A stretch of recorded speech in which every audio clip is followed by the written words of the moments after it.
साथियों, आज 9 अप्रैल है और 9 अप्रैल 1893 को महापंडित राहुल सांकृत्यायन जी का जन्म उत्तर प्रदेश के आजमगढ़ जिले में एक ब्राह्मण परिवार में हुआ था। उनके बचपन का नाम केदारनाथ पांडे था। प्रारंभिक जीवन में ही उन्होंने ज्ञान की एक तीव्र जिज्ञासा उत्पन्न कर ली और ये पढ़ाई में बहुत ज़्यादा रुचि रखते थे, जिसके बाद इन्होंने परंपरागत जीवन से अलग रहकर एक नई अपने लिए मार्ग और रास्ता को चुनने की प्रेरणा पाई। 1912 से 13 के आसपास में इन्होंने वैदांतिक साधु का जीवन अपनाया और अपना नाम जो है बदल करके राम उदारदास रख लिए और उसके बाद 1915 तक वे आर्य समाज से प्रभावित होकर के आर्य समाजी बन गए। 1920 के दशक तक उनकी विचारधारा में बहुत ही तगड़ा परिवर्तन हुआ और इसके पीछे एक कारण जो था वो फर्स्ट वर्ल्ड वॉर भी था। 1921 का समय आते आते ये महात्मा गांधी के असहयोग आंदोलन में कूद पड़े और भाग लिया तथा जेल भी गए। उसके बाद साथियों 1927 के आसपास में वे बौद्ध दर्शन से प्रभावित हुए और 22 जून 1930 को श्रीलंका के विद्यालंकार विहार में उन्होंने बौद्ध भिक्षु के रूप में धम्म दीक्षा भी ली और अपना नाम फिर से बदल करके राहुल सांकृत्यायन रख लिया। इस दौरान उन्हें पाली और बौद्ध साहित्य का गहन अध्ययन किया और बौद्ध संस्कृति के प्रचार प्रसार में जुट गए।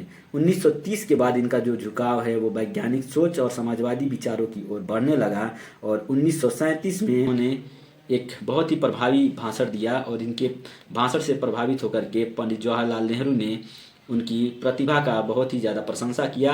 1939 में वे कम्युनिस्ट पार्टी के सदस्य बने और मार्क्सवाद को स्वीकार किया। हालांकि उन्होंने कभी भी संकीर्णता को नहीं अपनाया और स्वतंत्र चिंतन को महत्व दिया। उनका जीवन जो है घुमक्कड़ी और ज्ञान साधना का अद्भुत संगम था। उन्होंने एशिया, तिब्बत, श्रीलंका और सोवियत संघ की यात्राएं की और तिब्बत की यात्राओं से उन्होंने बौद्ध ग्रंथों को खोज करके भारत में पुनः स्थापित करने का कार्य किया। इसी कारण साथियों उनको महान घुमक्कड़ भी कहा जाता है। राहुल सांकृत्यायन ने लगभग 140 से अधिक किताबें लिखी और उनकी जो सबसे पसंदीदा किताबों में पढ़ी जाती है वो किताब है वोल्गा से गंगा।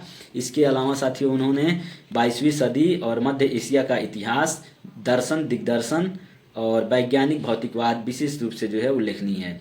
मध्य एशिया का इतिहास के किताब के लिए उन्हें साथियों 1958 में साहित्य अकादमी पुरस्कार भी मिला था।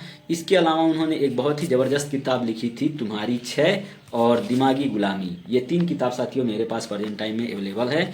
तो इन्होंने काफ़ी अच्छी अच्छी किताबें लिख रखी थी और उन्होंने पाली, संस्कृत, तिब्बती, हिंदी और भोजपुरी जैसी अनेक भाषाओं में कार्य किया। पाली साहित्य का इतिहास, तिब्बती, हिंदी कोश और संस्कृत काव्यधारा जैसे ग्रंथों के माध्यम से उन्होंने जो है भारतीय ज्ञान परंपरा को समृद्ध किया। उनकी विचारधारा लगातार विकसित होती रही और वेदांत से आर्य समाज और फिर बौद्ध दर्शन और अंततः मार्क्सवाद तक जो है अपना सफ़र तय किया। उन्होंने धर्म, जाति और अंधविश्वास का विरोध करते हुए समता, वैज्ञानिक दृष्टिकोण और मानवता का समर्थन किया। 14 अप्रैल 1963 में उनका जो है निधन हो गया और वे न केवल एक विद्वान थे बल्कि एंटोनियो ग्राम्सी की अवधारणा के अनुसार वे एक सच्चे ऑर्गेनिक जन बुद्धिजीवी थे और उन्होंने अपने ज्ञान को समाज में परिवर्तन करने के लिए समर्पित कर दिया।